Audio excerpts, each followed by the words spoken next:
Hello everyone, कैसे हो आप सब। आई होप आप सभी अच्छे होंगे और भगवान से दुआ करूंगी आप अपने घर पे अच्छे भी होने चाहिए। और भगवान ये दुख ये दिन कभी किसी को ना दिखाए, सब सुरक्षित और अच्छे होने चाहिए। छोटे मोटे दुख आते रहते हैं, लेकिन आप टाइटल देके समझ चुके होंगे मैं किस चीज़ के बारे में बात कर रही हूँ। तो जी हाँ, जो केदारनाथ में जो आपदा आई थी मैं उस चीज़ के बारे में बात कर रही हूँ। और आज है 16 जून 2020। तो ये 16 जून ही है जिस दिन केदारनाथ में वो आपदा आई थी। 16 जून 2013 में वो आपदा आई थी और जिसने पूरा केदारनाथ तबाह कर दिया था। सबसे ज़्यादा जो इफ़ेक्ट पड़ा था वो यहाँ पे पड़ा था, रुद्रप्रयाग जो डिस्ट्रिक्ट है वहाँ के वासियों पे पड़ा था, वहाँ के गाँवों में पड़ा था। और क्या बताऊँ मैं, उस दिन को मतलब याद करके मतलब ऐसा हो रहा है, हमें ऐसा फील हो रहा है इतने साल होने के बाद भी कि यार जिन्होंने अपनों को खोया होगा, जिनके परिवार सब ख़त्म हो गए, घर के जितने भी मर्द थे सारे ख़त्म हो गए। सोचो ना उन पे कैसे बीती होगी, है ना। तो मैं आज बस उनके लिए दुआ कर रही हूँ कि भगवान उनकी फैमिली को, उनको, उनकी आत्माओं को शांति दे और उनके परिवार वालों को हिम्मत दे कि वो इस दिन का हमेशा हौसले से इस दिन का सामना करें। क्योंकि 16 जून हर साल आएगा, ऐसा नहीं है कि इस साल आया या उसी साल आया, अब आगे नहीं आएगा। हर साल 16 जून आएगा और सबको वो याद लेके आएगा। लेकिन भगवान करे सबको हिम्मत दे इस दिन को पार करने का। और जितनों ने भी केदारनाथ आपदा में अपनी जान गंवाई है, चाहे वो उत्तराखंड के थे, इधर के लोकल थे या बाहर के जितने भी यात्री थे, सब की आत्मा को भगवान शांति दे। वो जहाँ भी हो बस उनकी आत्मा को शांति दे। और बहुत ही गंदा दिन था यार वो, सच में। 16 जून जो आपदा आई थी वो 15 जून की रात, 13 जून से बारिश होनी बहुत ज़्यादा शुरू। आज भी मुझे याद है, मैं उस टाइम पे इंटर कर दिया था मैंने, बीएससी में थी मैं शायद। हाँ, तो छुट्टियों में, जून की छुट्टियों में मैं अपने घर गई थी और इतनी खतरनाक बारिश लगी हुई थी। और हमारा जो गांव है वो छोटा सा गांव है, चमोली डिस्ट्रिक्ट में पड़ता है वो। और छोटा सा गांव है, नदी के जस्ट ऊपर पे, जैसे ये नदी जा रही है इसके जस्ट ऊपर हमारा गांव है। और हमारा जो गांव बसा है ना वो ऐसी मिट्टी में है जो धंसने वाली है ना, चट्टान नहीं है, वैसा नहीं है। तो ऐसा डर रहता है लोगों को वहाँ पे कि जो लोग हैं, 10-11 परिवार हैं वहाँ पे, ज़्यादा नहीं है। तो वहाँ पे हम लोगों को सच में डर रहता है कि पता नहीं कब नदी बढ़ जाए और हमारा गांव पूरा तबाह हो जाए। तो मुझे आज भी याद है उस दिन इतनी तेज़ बारिश थी और नदी का पानी जो 14-15 तारीख की बात है, 15 तारीख को इतनी तेज़ बारिश और नदी की पानी की आवाज़ मतलब सोने नहीं दे रही, इतनी खतरनाक आवाज़। ऐसा लग रहा था कि हमारे घर के बगल से नदी गुजर रही है। और सारे गांव वाले रात भर उठे रहते थे, कहीं गांव बह ना जाए, नदी ऊपर ना आ जाए। और लोग देखते रहते थे कि पानी कहाँ तक आया। नदी जबकि बहुत नीचे है, गहराई में है, लेकिन गांव से ऐसा लग रहा था वहीं पे नदी आ गई होगी। और हम लोग भी रात को कैसे नींद आनी थी, जब घर वाले, गांव वाले नहीं सो रहे तो हमको कैसे नींद आएगी। तो हम भी देखने जाते थे कि यार चलो देखते कहाँ है नदी। और मेरी मम्मी लोग कहते थे तुम लोग सो जाओ, तुम बच्चे हो मत देखो ये वो सो। लेकिन किसको नींद आती इतनी, जब इतना तबाही मचा हुआ था। सोचो ना आप, सिर्फ केदारनाथ घाटी पे ही नुकसान नहीं हुआ, बल्कि चमोली जो बद्रीनाथ घाटी है वहाँ भी बहुत नुकसान हुआ। लोगों के इतने बड़े बड़े लॉज ऐसे चुटकी में बह गए। और मतलब वो दिन शायद ही कोई, है ना, चलो मकान जाए, कुछ ऐसी चीज़ जाए तो उसका कोई बात नहीं, उसको हम दोबारा बना देंगे अगर इंसान ज़िंदा रहे तो। लेकिन जिनके परिवार ही परिवार के सारे जितने भी लड़के, जिनके हस्बैंड होंगे, बच्चे होंगे, सब लोग वहाँ गए थे क्योंकि जून का टाइम था, छुट्टी का टाइम था। और यहाँ पे अक्सर क्या होता है ना, इधर कमाई बहुत अच्छी है। कमाई कैसे है, क्योंकि यात्रा स्थल है, आप लोगों को पता ही है। और वहाँ पे बहुत करोड़ों में यात्री आते हैं और उनका जो खाना पीना, ऐसा नहीं है कि कोई वैसी कमाई है। अरे मेहनत, दिन रात उठ के खाना बना के और सारे यात्रियों को खिला के तब कमाते हैं वहाँ पे लोग। और कई लोग घोड़े खच्चर जो होते हैं ना यहाँ पे लोगों के, तो उस पे रहते थे, कईयों के बच्चे, हस्बैंड। और कोई कंडी पे जैसे यात्रियों को लेके जाते हैं, तो उन पे जैसे लोगों की ड्यूटी जैसे लगी थी, ड्यूटी समझ लो। तो लोगों के किसी के घर में अगर 2 लड़के हैं और हस्बैंड है, तीनों वो वहाँ गए हैं, तो आप समझ सकते हो तीनों नहीं बचे तो उस परिवार पे क्या बीती होगी, है ना। तो एक लड़की यहाँ पे रहती थी, यहीं पे 3 साल वो यहाँ पे रही, और उसका भी अपना भाई उसने खोया है उसी आपदा के दौरान। तो जब वो बताती है ना, उनके गांव के एक बुजुर्ग अंकल जी बच के आए उनके साथ के, और वो भैया बहुत छोटे थे और वो मर गए। तो जब वो बताती है ना उस दिन, देखो ना, हमने देखा नहीं, जिनसे हमने बात नहीं की, हम उस दुख को उतना नहीं समझ सकते, होता है ना। लेकिन जब वो बता रही थी ना, तो यहाँ बता रही थी कि उसके जो भैया लोग हैं वो उस बाढ़ में, उस नदी में, उस पानी में नहीं मरे, बल्कि जंगल की तरफ भागने की वजह से मरे। क्योंकि जब कहते हैं ना ऊपर ऊपर की तरफ आप जाते हो, हिमालय की तरफ आप जाते हो, तो ऑक्सीजन की कमी हो जाती है। तो वो लोग उल्टा भागे, ऊपर की तरफ भागे, और वहाँ ऑक्सीजन न मिलने की वजह से वो बेहोश होने लगे। और वो भैया तो वैसे करके मर गए, लेकिन जो उनके साथ के जो अंकल जी थे वो सरवाइव कर गए और वो घर आ गए।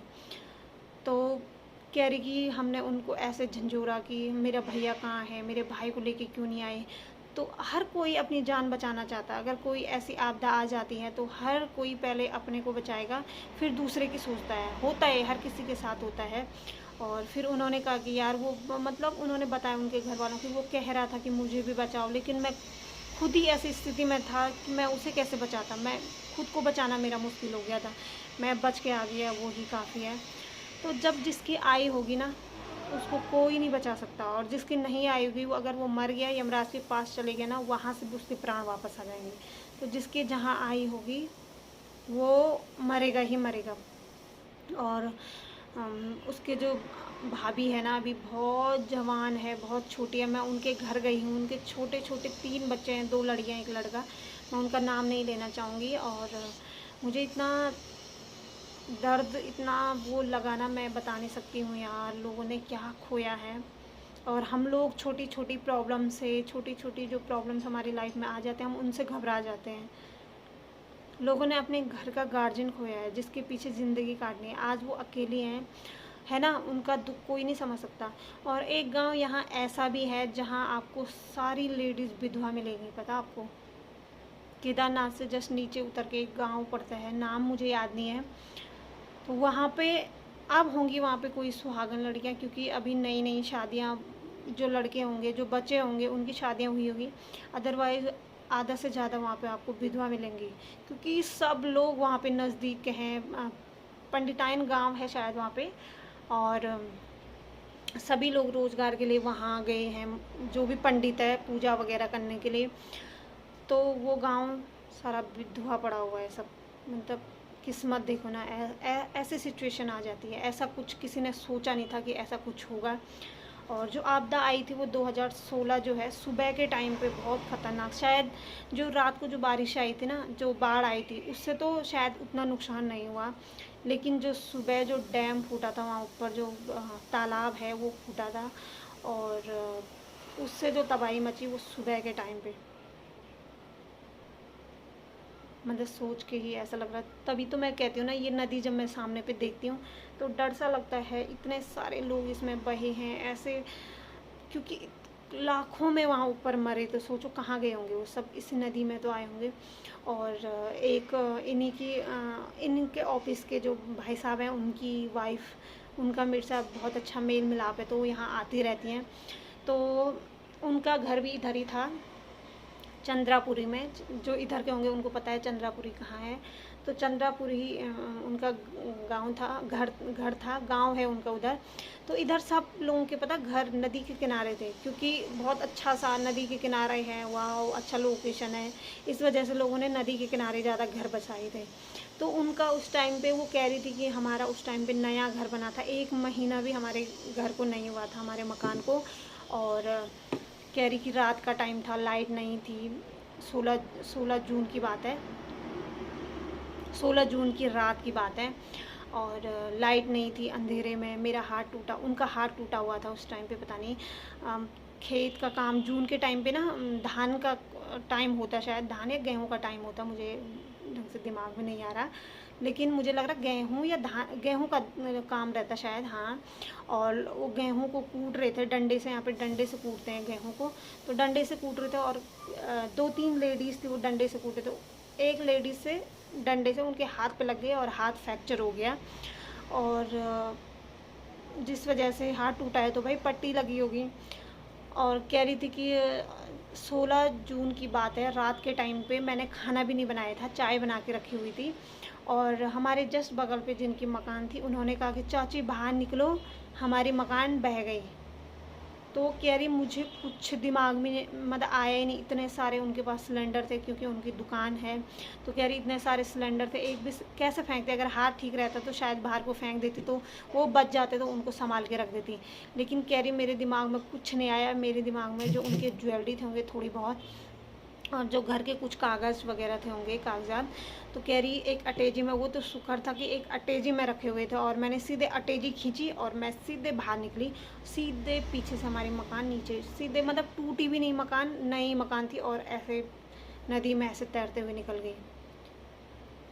सोचो ऊपर से इतनी बारिश थी, कह रही, और उनका छोटा एक लड़का है उनका, उस टाइम पे वो छोटा था और अब तो वो भी बड़ा हो गया है।